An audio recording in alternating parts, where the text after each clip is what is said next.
Friends, कैसे हैं आप लोग। आज हम एक बहुत बड़े फिलोसफर को पढ़ने जा रहे हैं और ये है कार्ल मार्क्स। यहाँ मैंने कुछ थीम्स लिख दिए हैं जो हम डिस्कस करने जा रहे हैं। इसके अलावा भी हो सकता है कोई थीम हो जो बच जाए। मेरे पास कोई स्क्रिप्ट नहीं है, मैंने सिर्फ टॉपिक को लिखे हैं और जो मेरी समझ है मैं आपको उसको बिल्कुल आसान भाषा में समझाने का प्रयास करूंगा।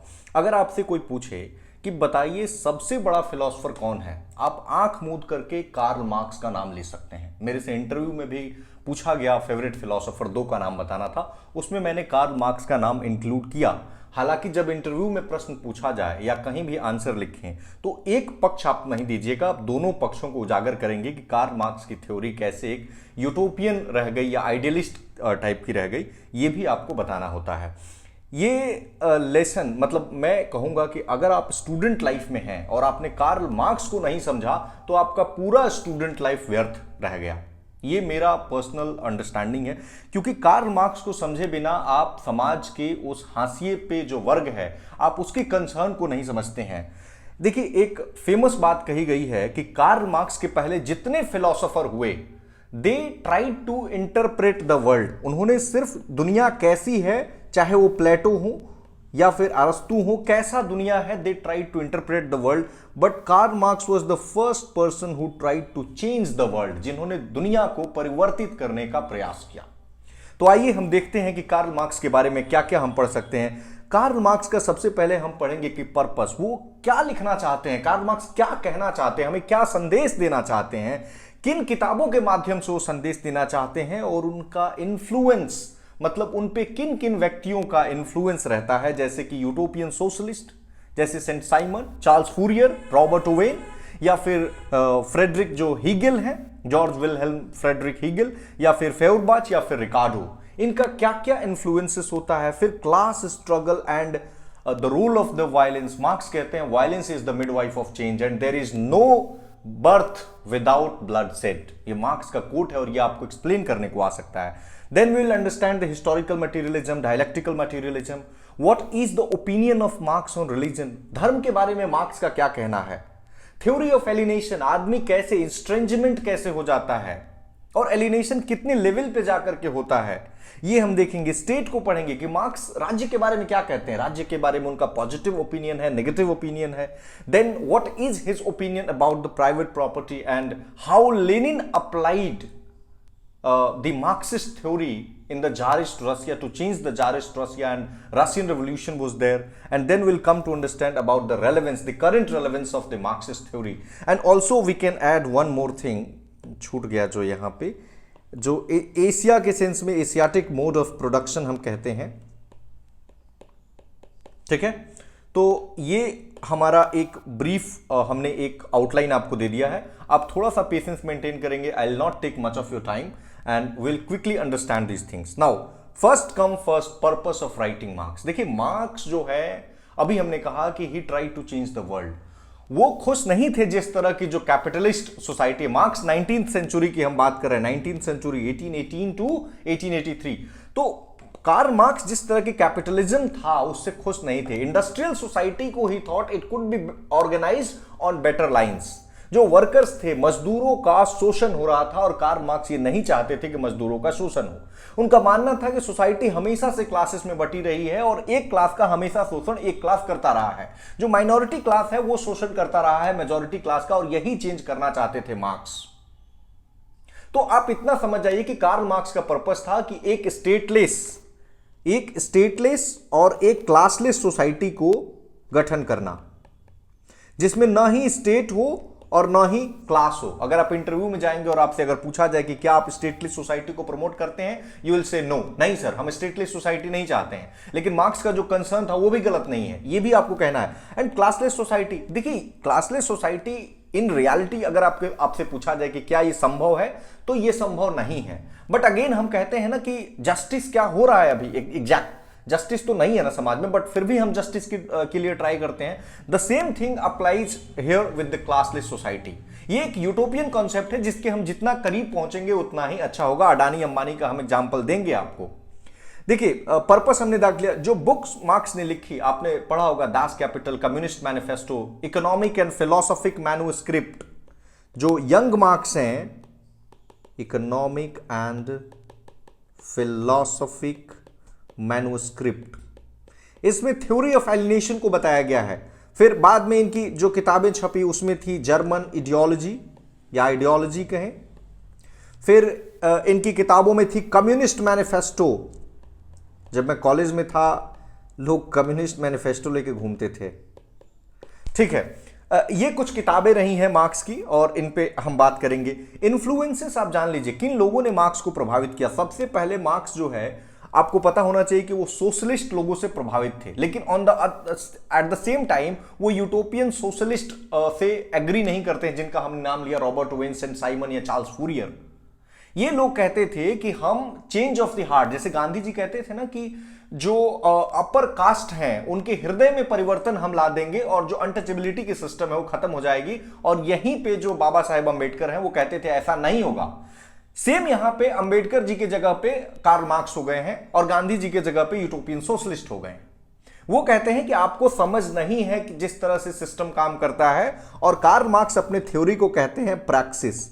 प्रैक्सिस क्यों कहते हैं? क्योंकि प्रैक्सिस में वो unison of the action and theory, थोड़ा सा ये थ्योरेटिकल हो रहा है but I will try to simplify it. Marx कहते हैं कि जो यूटोपियन सोशलिस्ट का प्रोग्राम है ये प्रोग्राम काम नहीं करने जा रहा है।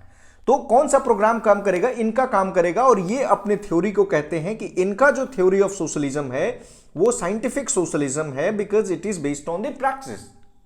ठीक है, तो बस इतना जान जाइए कि ये इनसे एग्री नहीं करते हैं बट ये मानते हैं कि हाँ सोशलिज्म होना चाहिए।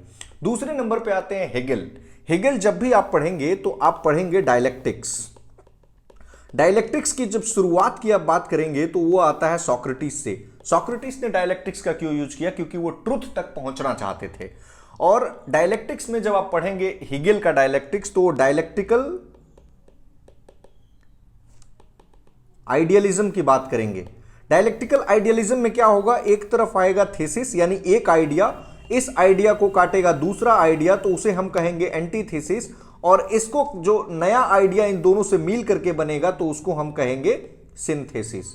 लेकिन मार्क्स कहेंगे नहीं, डायलेक्टिकल तो ठीक है बट आइडियलिज्म नहीं होना चाहिए, इसके जगह पे मटीरियलिज्म होना चाहिए। देखिए थोड़ा सा कॉम्प्लेक्स हो रहा है बट मैं इसको एक्सप्लेन कर रहा हूं। मार्क्स का मानना था दो बातें हैं, एक है आइडियाज और दूसरा बात है मैटर। मार्क्स जो है वो एक मटीरियलिस्ट फिलोसोफर हैं, वो मैटर को प्रायोरिटी देते हैं। वो कहते हैं जब इंसान पैदा हुआ था तो उसके अंदर थिंकिंग या कंटेम्पलेशन जैसी चीजें पहले नहीं आई, जबकि हीगल आइडिया को प्रायोरिटाइज करते हैं। वो कहते हैं मार्क्स कि नहीं, पहले क्या हुआ कि इंसान जो है फर्स्ट एक्ट जो किया वो प्रोडक्शन किया। क्यों? क्योंकि उसे जिंदा रहना था। और सोसाइटी क्यों बनी? ताकि जो प्रोडक्शन प्रोसेस है उसको हम आसान बना सकें। ठीक है, तो ये आप हेगेल का पढ़ लीजिए। हेगेल का एक बहुत ही फेमस कोट है जो हमेशा एग्जाम में आता है कि state is the March of God on earth. Hegel basically एक प्रशियन फिलोसोफर थे और वो स्टेट की जो गरिमा है या स्टेट को बहुत ज्यादा मतलब वो तवज्जो देते हैं, भाव देते हैं।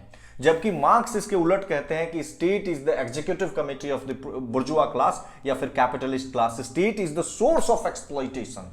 मार्क्स का मानना है कि नहीं, स्टेट तो होना ही नहीं चाहिए, तो सीधे सीधे स्टेटलेस सोसाइटी की बात करते हैं। तो यहां पे हेगेल और मार्क्स में बहुत ही बड़ा कॉन्ट्रडिक्शन देखने को मिलता है जब स्टेट की बात आती है। ठीक है, आप फेउरबाच को लेंगे तो फेउरबाच जब मार्क्स का कॉन्सेप्ट ऑफ रिलीजन हम लोग देखेंगे तो उसमें फेउरबाच का रोल होगा। फेउरबाच कहते हैं ना कि जो हमने गॉड को क्रिएट किया है, गॉड ने हमें नहीं क्रिएट किया, हमने गॉड को क्रिएट किया है और हमने वो सारे रोल्स गॉड को दे दिए हैं जो हम इनकैपेबल हैं करने के लिए। जो काम हमसे नहीं होता है हम कह देते हैं कि भगवान चलो ये कर देगा हमारा। और यही कारण है कि हमारे अंदर डर पैदा हो गया है और इसी को बेसिस बना करके कार्ल मार्क्स जो है वो रिलीजन पे कहते हैं कि religion is the opium of masses या ओपियम फॉर द मासेस। मतलब अफीम की तरह है। जो धर्म है वो एक व्यक्ति के लिए या फिर पूरी जो जनता है उसके लिए अफीम का काम करती है। रिकार्डो पढ़ेंगे तो जब हम थ्योरी ऑफ सरप्लस वैल्यू पढ़ेंगे तो थ्योरी ऑफ सरप्लस वैल्यू में हम रिकार्डो के कॉन्सेप्ट को यूटिलाइज करेंगे। सरप्लस वैल्यू छूट गया है क्या इसमें? Theory of alienation, private property, यहां पे हम 11 नंबर कर देते हैं थ्योरी ऑफ सरप्लस वैल्यू, या शायद हमने इंक्लूड किया होगा। आइए अब हम पढ़ते हैं क्लास स्ट्रगल। आप हमारे वर्ड्स पे फोकस कीजिए, लिखूंगा तो बहुत टाइम लग जाएगा। देखिए क्लास स्ट्रगल क्या है। मार्क्स कहते हैं कि हमेशा से समाज दो गुटों में बटा हुआ था। अगर हम समाज को वो 5 भागों में बांटते हैं। पहला भाग है प्रिमिटिव कम्युनिज्म, जिसमें वो कहते हैं कि सब लोग, किसी का कोई प्राइवेट प्रॉपर्टी नहीं था। आपको पता होना चाहिए कि कार्ल मार्क्स प्राइवेट प्रॉपर्टी के खिलाफ हैं। उनका मानना है कि प्राइवेट प्रॉपर्टी जो है वो डिवीजन क्रिएट करता है और एक्सप्लॉइटेशन का एक मूलभूत कारण है। तो उनका कहना है कि जो एंशिएंट सोसाइटी से भी पहले एक सोसाइटी थी जिसको वो कहते हैं प्रिमिटिव कम्युनिज्म, उसमें सारे व्यक्ति काम करते थे अपनी कैपेसिटी के अनुसार और सारी लोगों की इच्छाओं की पूर्ति की जाती थी बेस्ड ऑन देयर नीड। इसी प्रिमिटिव कम्युनिज्म में वो प्रिमिटिव वर्ड हटा देते हैं और कम्युनिज्म वर्ड ले आते हैं, जो उनका आइडियल काइंड ऑफ सोसाइटी है, जो 5वां हम पढ़ेंगे। दूसरे नंबर पे वो कहते हैं कि धीरे धीरे करके डीजेनरेट होता है और उसमें क्या क्रिएट हो जाता है, तो स्लेव सोसाइटी क्रिएट हो जाती है। अब इस स्लेव सोसाइटी में 2 लोग होते हैं, एक तरफ होता है मास्टर और दूसरे तरफ होते हैं स्लेव्स। तो ये मास्टर क्या करता है, इन स्लेव्स का एक्सप्लॉइटेशन करता है। ठीक है, ये सारे लोग काम करते हैं और ये मजा मारता है। ठीक है, इसके बाद उनका कहना है कि फ्यूडलिज्म आता है। आप मिडीवियल यूरोप जब पढ़े होंगे तो फ्यूडल सोसाइटी उसमें पढ़े होंगे। तो एक तरफ अगेन लॉर्ड्स और दूसरी तरफ आते हैं सर्व्स। अब ये लोग काम करते हैं, इनका एक्सप्लॉइटेशन होता है और ये लॉर्ड्स अगेन मजा मारता है। उसके बाद आता है सोसाइटी में, वो कहते हैं कि कैपिटलिस्ट सोसाइटी। कैपिटलिस्ट सोसाइटी में एक तरफ होते हैं बुर्जुआ और दूसरी तरफ होते हैं प्रोलिटरेट। तो प्रोलिटरेट का एक्सप्लॉइटेशन होता है। प्रोलिटरेट में कौन आएंगे, वर्किंग क्लास। क्योंकि मार्क्स जो थे ना वो इंडस्ट्रियल सोसाइटी की बात कर रहे थे, इसीलिए वर्किंग क्लास आता है। और जो बुर्जुआ है इसमें आ जाएगा कैपिटलिस्ट क्लास। मार्क्स कहते हैं कि कैपिटलिज्म जो है ये बहुत ही सेल्फ कॉन्ट्रडिक्शन पे बेस्ड है और ये अपना ही ग्रेव खुद को खोद रहा है। हम इसको आगे देखेंगे। तो अगेन इसका एक्सप्लॉइटेशन होता है, लंबा लंबा इससे काम करना पड़ता है, घंटों काम करता है, वेजेस तक नहीं देते हैं और ये मजा मारते हैं। सारी जो सरप्लस वैल्यू है वो बुर्जुआ ले लेता है। उसके बाद उनका जो स्टेज आता है वो आता है सोशलिस्ट स्टेज। और मार्क्स कहते हैं इसमें जो है वो डिक्टेटरशिप ऑफ द प्रोलिटरेट होगा, डिक्टेटरशिप ऑफ द प्रोलिटरेट क्लास। तो डिक्टेटरशिप ऑफ द प्रोलिटरेट, इसमें वो क्या कहते हैं कि अब जो सत्ता में होगा वो वर्किंग क्लास होगा। और मार्क्स का कहना है ये है पीपल्स डेमोक्रेसी, ये है मासेस डेमोक्रेसी, ये है ट्रू डेमोक्रेसी। यानी कि सोशलिज्म को वो कहते हैं यही ट्रू डेमोक्रेसी है। देखिए जो एक्चुअल में लेनिन ने अप्लाई किया वो सोशलिज्म तक ही रह गया, सोशलिज्म तक ही। जो कम्युनिस्ट सोसाइटी है वो कहीं भी एग्जिस्टेंस में नहीं आई। कम्युनिस्ट पार्टी ऑफ चाइना आप देखते होंगे, लेकिन इसका मतलब ये नहीं है कि चाइना में जो है वो कम्युनिस्ट सिस्टम है। चाइना तो खुद ही मार्केट बेस्ड प्रिंसिपल पे चलता है। ठीक है, तो इसके बाद जो मार्क्स का ओरिजिनल पर्पस था कि क्या होना चाहिए, तो वो था कम्युनिज्म। और कम्युनिज्म में हर व्यक्ति काम करेगा अपनी कैपेसिटी के अनुसार। मतलब आप जितना काम कर सकते हैं आप कीजिए, लेकिन आपको जो पेमेंट किया जाएगा वो आपकी नीड के अनुसार। मान लीजिए आपके 10 बच्चे हैं तो आपके 10 बच्चों को जो है वो मतलब लालन पालन किया जाएगा, भले ही आपके कैपेसिटी कम हो। मतलब अभी हम लोग क्या देखते हैं, मोस्टली हर जगह आपको कैपिटलिस्ट सिस्टम ही दिखाई देगा। बट मार्क्स का कहना था कि कम्युनिज्म वो चाहते थे, जो रियल में कहीं, यही तो क्रिटिसिज्म है कि मार्क्स के जो आइडियाज हैं वो हमेशा से एक क्या रह गया, मतलब यूटोपिया ही रह गया, मतलब वो फुलफिल नहीं हो पाया। इसी को हम लोग, और देखिए जब कार्ल मार्क्स कहते हैं कि कैपिटलिज्म से हम सोशलिज्म की तरफ मूव करेंगे तो वो वायलेंट चेंज होगा। और उनका मानना है कि जब तक वायलेंट चेंज नहीं होगा तो ये चेंज हार्ट को जीत करके या उनको पुचकार करके या उनको मना करके ऐसा संभव नहीं है। वो कहते हैं violence is the midwife of change. आप कोट करेंगे, violence is the midwife of change and no birth has happened without blood shed. कोई जन्म होता है, वो बोलते हैं मां का जो एक बच्चा का जन्म होता है उसमें भी इतना रक्त निकलता है। तो और लेकिन जब सोशलिज्म से कम्युनिज्म की तरफ बढ़ेंगे तो वहां कहते हैं वो एक पीसफुल चेंज होगा। क्योंकि जो सोशलिज्म उन्होंने डिजाइन किया है वो एक ट्रांजिशनल फेज है। पीसफुल क्यों होगा? क्योंकि जो स्टेट है वो ऑलरेडी किसके कंट्रोल में है, पीपल्स के कंट्रोल में है, मासेस के कंट्रोल में है, प्रोलिटरेट क्लास के कंट्रोल में है। तो इसलिए अब वायलेंस की जरूरत नहीं है। हिस्टोरिकल मटेरियलिज्म और डायलेक्टिकल मटेरियलिज्म ऑलमोस्ट इसी में क्लियर हो गया। देखिए बेसिकली मटेरियलिज्म से मतलब है कि मैटर को इंपॉर्टेंस देना। जैसे मार्क्स का एक फेमस कोटेशन है कि it is our existence that determines our consciousness and not our consciousness determines our existence. समझ नहीं आया? देखिए हेगेल ने एक बात कही थी, इसके ठीक उल्टा। हेगेल ने कहा था कि our consciousness determines our existence. इसी के ठीक उल्टा मार्क्स ने कहा कि नो, मार्क्स एक और कोट करते हैं कि Hegel is standing on his head and I have to make him stand on his feet. मतलब वो अपने सिर के बल हेगेल खड़े हैं और मैं चाहता हूं कि वो अपने पैर के बल खड़े हों। और यहीं पे जो मैंने आपको बातें बताई थी कि जो पहला एक्ट था वो प्रोडक्शन था, क्योंकि आदमी जिंदा रहना चाहता है, उसके बाद ही तो सोचेगा समझेगा, पहले तो उसे फूड चाहिए। तो यही है हिस्टोरिकल मटेरियलिज्म में उन्होंने जो मतलब हिस्ट्री का जो फिलॉसफी उन्होंने बताया है वो ये बताया है कि कैसे सोसाइटी क्लासेस के बीच में बटी हुई थी और उस क्लास का कैसे इवोल्यूशन होता है जो हमने अभी पढ़ा। और डायलेक्टिकल मटेरियलिज्म में वो कैसे एक क्लास दूसरे क्लास में कन्वर्ट होता है। डायलेक्टिक्स ऑफ आइडियाज हमने हेगेल का पढ़ा, dialectics of matter Karl Marx बात करते हैं। जब पूछेंगे कार्ल मार्क्स से, आप पूछेंगे कि मार्क्स भैया ये बताइए कि रिलीजन के बारे में आपका क्या ख्याल है, वो कहेंगे भाई रिलीजन तो इंसान को उसका जो रियल एग्जिस्टेंस है उसको पता ही नहीं लगने देगा। धर्म क्या करता है? धर्म व्यक्ति को गरीब रहने पे मजबूर करता है। कार्ल मार्क्स बोलेंगे अगर आप प्रताड़ित हो रहे हैं तो आप क्या कहेंगे? आप ये कहेंगे कि क्या करें, ये तो मतलब भगवान जो है देख रहा है, सब कुछ देख रहा है और जो गलत कर रहा है उसका गलत उसके साथ जरूर होगा। कार्ल मार्क्स कहेंगे नहीं नहीं नहीं नहीं, इस तरह की भावनाओं से आप ग्रसित हो जाते हैं जब आप धर्म का पालन करते हैं। तो इसीलिए वो कहते हैं कि धर्म जो है वो लोगों के लिए एक अफीम का काम करता है और फेउरबाच से यहाँ पे ये प्रभावित हैं। तो बेसिकली उनका ये कहना है कि रिलीजन जो है वो व्यक्ति को, जो वर्किंग क्लास है, वो अगर गरीब है तो वो ये समझ लेता है कि भगवान ही चाहता है कि वो गरीब रहे, जबकि ऐसा नहीं है। वर्किंग क्लास को मार्क्स जो है कहता है कि मतलब पूरे जो वर्किंग क्लास है उनको कहते हैं कि unite all the workers of the world because you have nothing to lose except your chains. आप जब यूनाइट होंगे, पूरी दुनिया के मजदूरों एक हो, कार्ल मार्क्स ने नारा दिया था। ये क्यों कहा था? क्योंकि आपके पास खोने के लिए कुछ नहीं है, आपके पास अगर खोने के लिए कुछ है तो ये दास्ता की बेड़ियां हैं। ये कार्ल मार्क्स का कहना था। Theory of alienation Karl Marx ने बहुत ही ब्यूटीफुली बताया है। हेगेल का आपने कॉन्सेप्ट पढ़ा होगा एलिनेशन का थ्योरी, तो वो तो भगवान से हेगेल जोड़ करके देखते हैं कि कैसे जो है इंसान इस दुनिया में जब रहता है तो भगवान से कटा कटा महसूस करता है।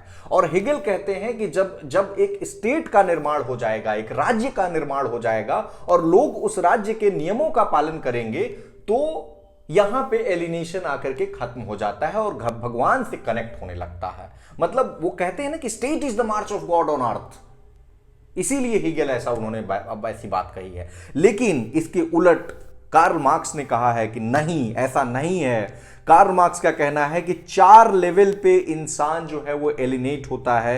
एक है प्रोसेस ऑफ प्रोडक्शन, दूसरा है प्रोडक्ट जो वो बनाता है, तीसरा है समाज से कट जाता है और चौथा है सेल्फ से कट जाता है। देखिए मार्क्स का कहना है कि इंसान एक बाय नेचर, मतलब हमारा जो ह्यूमन बींग्स का प्रकृति है वो सोशल है, हम सामाजिक हैं। आपने अरस्तु को पढ़ा होगा तो उसमें कहा, अरस्तु ने कहा है कि man is a social animal. यही चीज मार्क्स मानते हैं और सारे सोशलिस्ट मानते हैं। और मार्क्स ये भी मानते हैं कि मनुष्य जो है वो काफी क्रिएटिव बीइंग है, क्रिएटिविटी उसके अंदर भरी हुई है और ये उसका नेचुरल क्वालिटी है। तो जब वो कैपिटलिस्ट सिस्टम में आता है तो उसको 4 स्तर पे एलिनेशन या स्ट्रेंजमेंट झेलना पड़ता है। पहला चीज की प्रोसेस ऑफ प्रोडक्शन। आप किसी भी मशीनरी में चले जाइए, बड़े बड़े प्लांट में चले जाइए, क्या आप देखेंगे वहां का जो प्रोडक्शन के जो तरीके हैं, क्या वो एक वर्कर डिसाइड करता है? नहीं, पहले से फिक्स्ड है कि ये प्रोसेस है प्रोडक्शन का और वो करता जाता है। तो that is why marks is saying here that man has become just a कॉग in the wheel.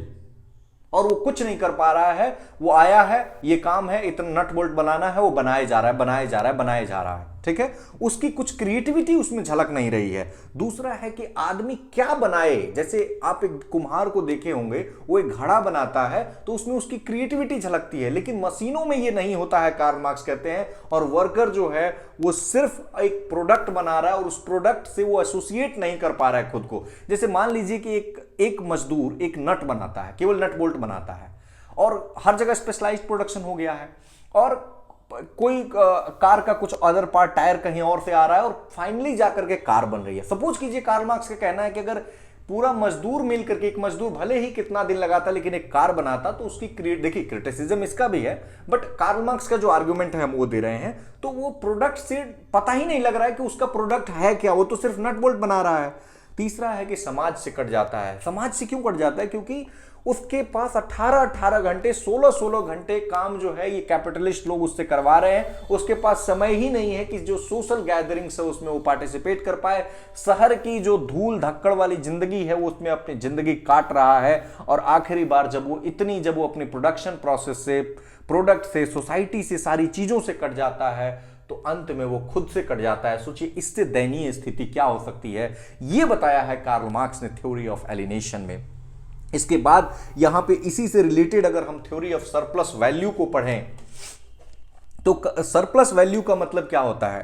Karl Marx का कहना है कि जो भी मतलब मान लीजिए कि एक मजदूर 1000 रुपए का सामान बनाता है, तो क्या 1000 रुपए उसे पे करता है कैपिटलिस्ट? मार्क्स बोलते कभी नहीं। उसका वो मान लीजिए कि 1000 का बनाया, उसको 100 रुपए पे कर देगा। यानी कि जो 900 सरप्लस वैल्यू गया वो किसके पास गया? वो गया कैपिटलिस्ट के पास। तो आखिर ऐसा कैपिटलिस्ट क्यों करता है, कार्ल मार्क्स पूछते हैं। तो वो मतलब कार्ल मार्क्स से पूछा जाता है तो वो कहते हैं क्योंकि वो 100 रुपए में उसका काम चलेगा नहीं, उसका एक परिवार है। यानी कि उसका फिर से वो अगले दिन काम पे आए और एक कैपिटलिस्ट क्लास के लिए वो आकर के बेरोजगार जो है बेगारी करे और वो मजबूर हो जाए। यानी कार्ल मार्क्स का ये कहना है कि जो सरप्लस वैल्यू है that is being appropriated by the capitalist class and not the working class, but the actual right of this surplus value has to be there with the working class. Understood? मतलब कि workers को ये मिलना चाहिए, लेकिन ये capitalist appropriate कर ले रहा है, ये सही नहीं है। यहां पे आपने देखा होगा एशियाटिक मोड ऑफ प्रोडक्शन। देखिए मोड ऑफ प्रोडक्शन जब आप पढ़ेंगे तो इसमें अगर हम बताएं तो बेसिक स्ट्रक्चर, और इसको जब इसका एक रिफ्लेक्शन होता है super structure. Super structure Karl Marx का कहना है जो इकोनॉमी है वो बेसिक स्ट्रक्चर है। जैसे अडानी अंबानी ये लोग कंट्रोल कर रहे हैं, तो इकोनॉमी बेसिक स्ट्रक्चर का पार्ट है और सुपर स्ट्रक्चर का पार्ट है family, society, state. Karl Marx का कहना है कि basic structure is the main structure and super structure is the reflection of the basic structure. ठीक है, आप समझ गए। अब देखिए इसमें 3 चीज होती हैं। जब आप पढ़ेंगे मोड ऑफ प्रोडक्शन, तो मोड ऑफ प्रोडक्शन में 3 चीज होता है। एक होता है मीन्स ऑफ प्रोडक्शन, एक होता है फोर्सेस ऑफ प्रोडक्शन, और तीसरा होता है relations of production. Means of production में क्या आता है? Land, labour, entrepreneurship. ठीक है। फोर्सेस ऑफ प्रोडक्शन जैसे कि टेक्नोलॉजी, और रिलेशंस ऑफ प्रोडक्शन में 2 चीज आती हैं, एक होते हैं हैव्स और एक होते हैं हैव नॉट्स। कहां चला गया? देखिए हैव्स कौन होते हैं? जैसे कि कैपिटलिस्ट हो गए, वो हैव्स हो गए, या फिर फ्यूडल सोसाइटी में आप जाएंगे तो जो लॉर्ड्स हो गए, या फिर उससे पीछे जो एंशिएंट सोसाइटी में जाएंगे तो वो जो मास्टर हो गए। मतलब जिनके पास जो मीन्स ऑफ प्रोडक्शन के जो मालिक हैं वो हैव्स हैं, और जिनके पास जैसे वर्किंग क्लास हैव नॉट्स हैं, आए काम किए, उनको मजदूरी मिली और वो चले गए। ठीक है, तो ये हमने मोड ऑफ प्रोडक्शन को देख लिया। अब आइए एशियाटिक मोड ऑफ प्रोडक्शन। देखिए जो इंडियन मार्क्सिस्ट ना वो यहां पे डिफर करते हैं। कार्ल मार्क्स का कहना था कि जब तक सोशलिज्म नहीं आएगा, यूरोपियन सोशलिज्म जब तक नहीं आएगी, तब तक जो भी कॉलोनीज है वहां पे इंडिपेंडेंस को वो नहीं प्रेफर करते हैं। मतलब European socialism should proceed over the liberation struggle movement, उनका मानना था। और यहीं पे जो इंडियन मार्क्सिस्ट है वो कहते हैं कि no, because the Marx was guided by the Hegelian prejudices and the Eurocentricism। आपने मुझे उम्मीद है कि आपको पता होगा कि यूरोसेंट्रिसिज्म क्या है या फिर हेगेलियन प्रेजुडिसेस क्या है, बिकॉज हीगेल से यहां ज्यादा वो प्रभावित हो गए थे हेगेल के प्रेजुडिसेस से, और वो मानते हैं, एक टर्म है बीनेवोलेंट डेस्पोटिज्म, मतलब उनका मानना है कि जो मतलब कॉलोनियलिज्म है ये अच्छा भी है और कुछ मामलों में बुरा भी है। अच्छा इस मामले में है कि नई नई टेक्नोलॉजी को लाई, बुरा इस मामले में है कि जो इंडिजिनस सेट ऑफ प्रैक्टिसेस थे इसको इन्होंने खत्म कर दिया। इससे मुझे एक याद आया, जब हम लोग लेनिन पढ़ेंगे, चलिए देख ही लेते हैं। लेनिन का एक फेमस कोट है कि imperialism is the highest stage of capitalism. उसका मानना है कि इंपीरियलिज्म जो है वो कैपिटलिज्म का सबसे ऊंचा स्टेज है, हाईएस्ट स्टेज है। ऐसा क्यों बोला है, इस पे क्वेश्चन लिखने को आता है। अगर आपसे मैं बात करूं कि लेनिन ने, कार्ल मार्क्स और लेनिन का क्या संबंध है, तो लेनिन ने कहा, चूंकि आपको पता रसिया जो है वो सेमी फ्यूडल सोसाइटी थी, सेमी इंडस्ट्रियल सोसाइटी रही है, और वहां पे जो जार था वो काफी एक्सप्लॉइटेटिव था। तो लेनिन ने कहा कि जो मार्क्स कहते हैं कि क्लास स्ट्रगल के लिए, अब अगेन एक टर्म हमको लिखना पड़ेगा,